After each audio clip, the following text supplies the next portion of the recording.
Olá, aqui é o Matheus Santana e nos próximos minutos eu vou te entregar de bandeja as 6 lições mais importantes dos melhores livros de produtividade do mundo. E isso não só vai te fazer economizar horas de leitura, como também poderá te fazer ser até 10 vezes mais produtivo sem você precisar destruir sua saúde física e mental para isso.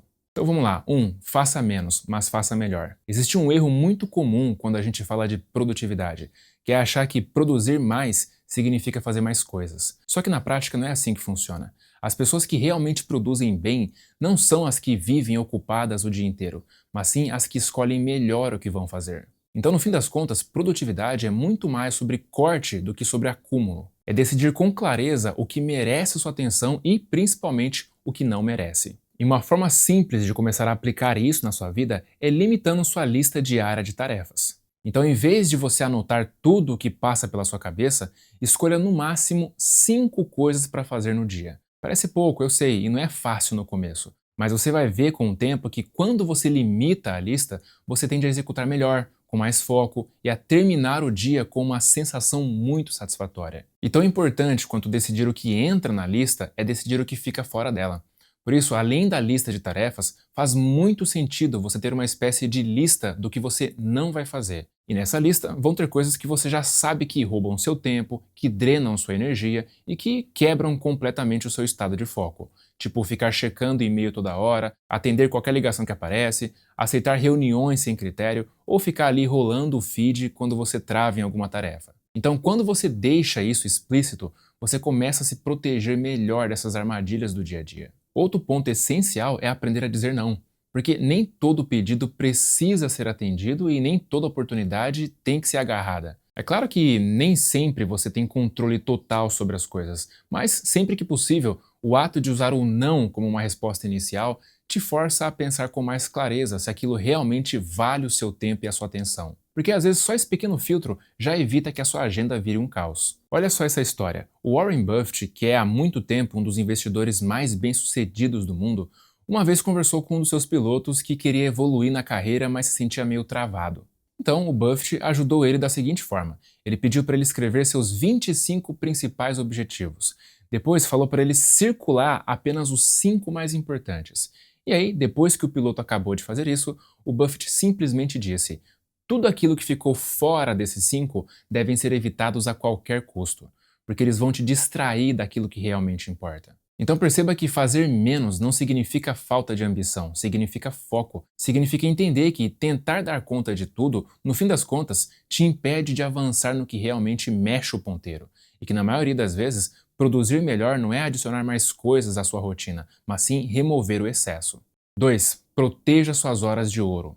Em boa parte dos livros de produtividade, uma coisa que aparece praticamente em todos eles é a ideia de que você precisa aprender a proteger o seu melhor horário do dia, ou seja, o seu horário mais produtivo, porque todo mundo tem uma janela de tempo específica em que o cérebro funciona melhor, em que o seu raciocínio flui com mais facilidade e que o foco vem mais rápido. É aquele momento em que a sua mente está mais afiada, basicamente.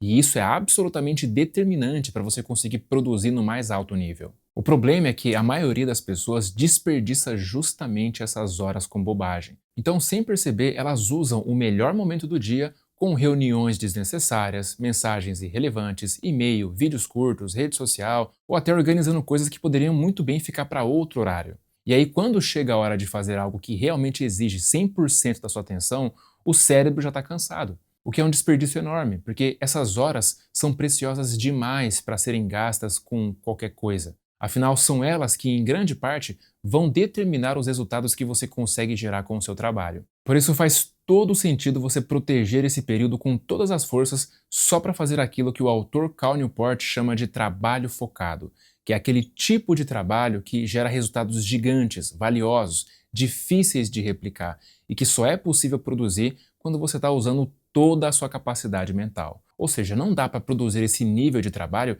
se distraindo com qualquer coisa ou em um momento do dia em que o seu cérebro não está no auge da performance. Agora, uma coisa que é absolutamente fundamental para conseguir trabalhar nesse nível é o ambiente, o lugar onde você decidiu trabalhar.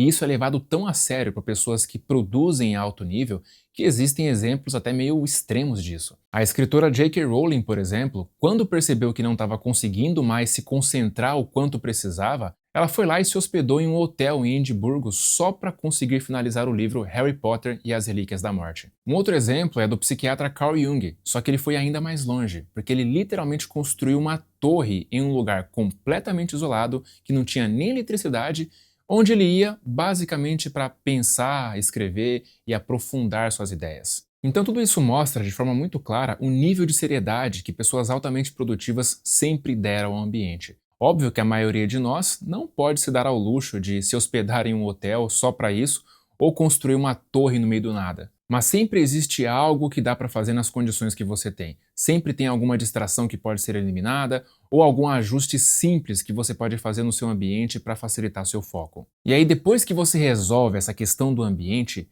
entra uma outra estratégia que é fundamental, que é a forma como você escolhe por onde começar. No livro Coma Esse Sapo, do Brian Tracy, ele recomenda sem pestanejar que todo mundo deveria começar o dia pela tarefa mais difícil de todas. Isso porque quando você resolve logo no começo do dia aquilo que é mais chato, mais difícil ou complexo, o resto do dia tende a ficar muito mais fácil. Afinal, você já sabe que o pior ficou para trás. E é curioso porque essa tarefa costuma ser justamente aquela que você mais adia. Afinal, você dificilmente vai adiar uma tarefa que é fácil ou prazerosa. O que a gente adia é justamente aquilo que é chato, difícil e desconfortável. Só que, na maioria das vezes, essa também é a tarefa mais importante do dia. E exatamente por isso, ela é a que mais move o ponteiro do resultado quando é feita. Agora, se você perceber que tem duas tarefas grandes e difíceis pela frente, o próprio autor dá uma regra simples. Se você tiver que comer 2 sapos, coma o maior e o mais feio primeiro. Isso funciona porque o cérebro trabalha muito por contraste. Ele não avalia esforço de forma absoluta, ele compara. Então, quando você faz algo muito desgastante logo no início do dia, tudo que vem depois parece mais fácil. Não porque ficou fácil de verdade, mas porque o ponto de referência mudou. É por isso que muita gente que treina pesado, faz imersão em gelo ou enfrenta algo realmente difícil pela manhã, costuma dizer que o restante do dia fica mais leve. O cérebro delas começou o dia usando aquele nível de dificuldade como referência. E se aquilo for o maior nível de dificuldade do dia, então automaticamente tudo que vem em seguida será percebido como sendo mais fácil. Outro ponto essencial aqui é respeitar o seu cronotipo, porque nem todo mundo funciona melhor no mesmo horário. Tem pessoas que rendem mais cedo, outras que rendem melhor mais tarde, ou seja, existem pessoas mais matutinas que funcionam melhor pela manhã e pessoas mais noturnas que rendem mais à noite. Porém, uma coisa é fato: a maior parte das pessoas sente um pico de energia mental logo no começo do dia. E por conta disso, esse horário acaba sendo ideal para tarefas que exigem mais esforço cognitivo e clareza mental. Então é importante você se observar para entender em que momento do dia o seu cérebro está mais afiado, porque assim você evita ficar se cobrando um padrão de rotina que não combina com o seu cronotipo. E por fim, uma estratégia simples, mas que ajuda muito a proteger essas horas, é bloquear o tempo da tarefa. Ou seja, definir claramente quando você começa e quando você termina ela. Então, em vez de você dizer que você vai trabalhar em cima de alguma coisa no período da manhã, você diz: eu vou trabalhar nisso daqui das 9 às 10. Porque quando você faz isso, você ativa um princípio chamado Lei de Parkinson, que basicamente diz que o trabalho tende a se ajustar para ocupar todo o tempo disponível para ele. Então, quanto mais tempo você tiver para fazer alguma coisa, mais tempo você tenderá a levar para cumprir essa coisa. E da mesma forma, quanto menos tempo você tiver, menos tempo você também levará para cumprir.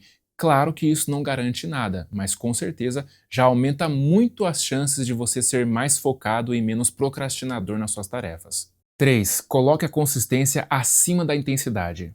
Essa para mim é a lição mais poderosa de todas. Se você tiver que escolher entre intensidade e consistência, escolha a consistência. Ou seja, escolha construir hábitos em vez de tentar fazer atos heróicos. Porque no fundo existe um consenso silencioso em praticamente todos os livros sobre produtividade, que é o fato de que as pessoas que mais realizam não são aquelas que vivem em modo extremo, trabalhando 24 horas por dia, 7 dias por semana, como se fossem maníacos. Pelo contrário, elas são pessoas comuns que, em vez de focarem em ter comportamentos extraordinários, elas focam em simplesmente fazer aquilo que se propuseram consistentemente, mesmo que não estejam na sua melhor performance. Elas cumprem com um combinado que fizeram consigo mesmas todo o santo dia. Elas priorizam a constância em vez de picos aleatórios de intensidade. Porque uma pessoa que passa um período virando noites, trabalhando 18 horas por dia, sacrificando tudo em prol do trabalho, não dura muito tempo, porque não é sustentável.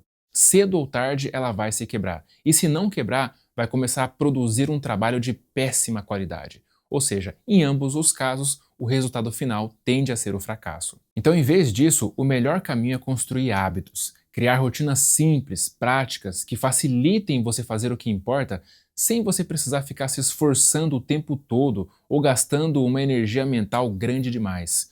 É exatamente isso que eu te ensino a fazer no meu treinamento chamado Hábitos 360. Porque lá eu te mostro, através de um passo a passo, a como transformar qualquer comportamento em um hábito automático que trabalha ao seu favor, como estudar, trabalhar, treinar, se alimentar saudável ou o que for. Além disso, eu também te ensino a quebrar qualquer mau hábito que está prejudicando a sua vida, quer seja a procrastinação, o vício no celular, nas redes sociais, em conteúdo adulto, em videogames, etc. Então, se você quiser saber mais como funciona esse treinamento, clica no primeiro link da descrição que eu te explico melhor.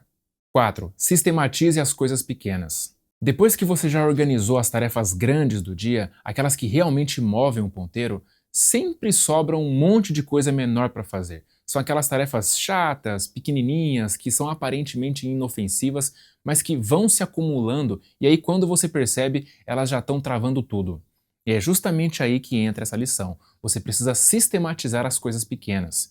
Ou seja, você precisa pensar menos nelas e automatizar o máximo possível. Porque quanto mais decisão boba você precisar tomar ao longo do seu dia, mais rápido a sua energia mental vai embora. E uma regra simples que ajuda muito nisso é a chamada regra dos 2 minutos. Funciona assim: se uma tarefa leva menos de 2 minutos para ser feita, faça na hora. Não anota, não joga para depois, não fica pensando no melhor momento, só faz. Porque o tempo que você gasta decidindo quando vai fazer ou colocando isso numa lista, muitas vezes é maior do que o próprio tempo que você levaria para realizar a tarefa. Outro ponto fundamental aqui é parar de tentar fazer várias coisas ao mesmo tempo, porque multitarefa não é uma habilidade, é uma armadilha, porque ninguém faz isso bem, por mais que goste de se convencer de que faz. No fundo, quando você tenta dividir sua atenção, você fica mais lento e muito mais cansado. Então o caminho é muito simples, faça uma coisa por vez, termine e só depois passe para a próxima. Além disso, ajuda muito você agrupar tarefas parecidas e já realizá-las num bloco só. Então, se você já tem que responder e-mails no computador, por exemplo, já aproveita para responder as mensagens no WhatsApp também logo em seguida, porque vai ser uma mudança de contexto muito parecida. O problema é quando você faz uma mudança muito discrepante de contexto sem nenhuma necessidade, tipo tentar estudar algo complexo, depois responder mensagens no WhatsApp e depois tentar voltar a estudar com foco de novo. Porque toda vez que você troca de contexto e esses contextos eles são muito discrepantes, eles não se conversam, o seu cérebro ele paga um preço, e esse preço geralmente vem na forma de perda de foco. E quando você reduz essas trocas, você recupera tempo, foco e clareza mental. E por fim, uma verdade que você precisa guardar aí é que o ato de limitar escolhas também é produtividade.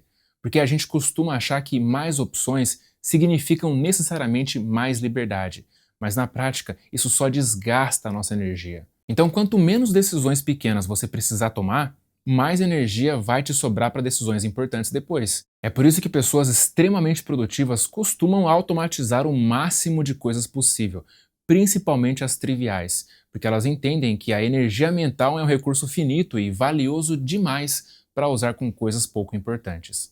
5. Acompanhe seu progresso.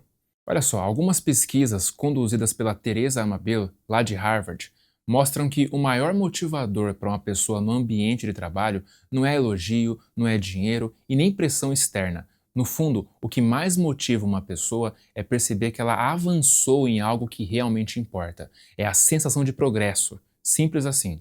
O problema é que, na maioria das vezes, a gente até progride, mas não percebe.